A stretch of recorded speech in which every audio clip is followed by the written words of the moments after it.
time for another edition of Tech Talk with Tommy. I'm your host, Tommy the Hammer. How are you cyberpunks and retro nerds doing today? We're going to be doing a little bit of an experiment. I've got right here this Gana Mini audio-visual to HDMI converter. I've got a multitude of old school retro video game systems that are wired into my flat screen TV via audio-visual wires. Now, there's nothing wrong with that per se, but you know, between you and me guys, the picture is not exactly the sharpest, and I'm trying to clean it up. I'm trying to do that on a shoestring budget. Okay guys, just so you get an idea of what I'm working with here, this is my basic setup for my retro consoles, all of which is plugged into my Intech audio video selector.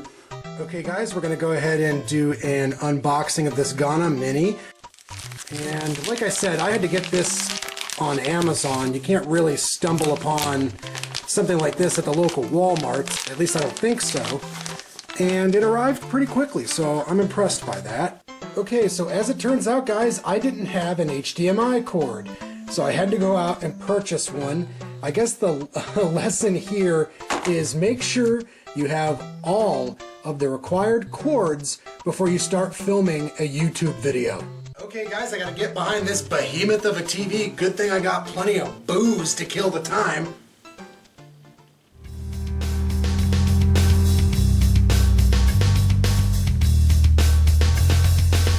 Alright guys, this should give you a rough idea of what I'm working with here.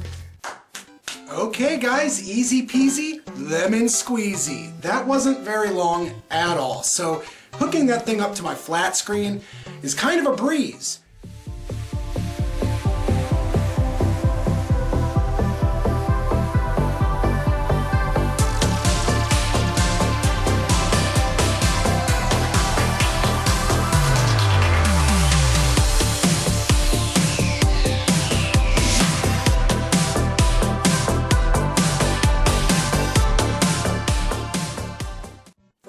Tell guys, the difference in picture quality is marginal at best.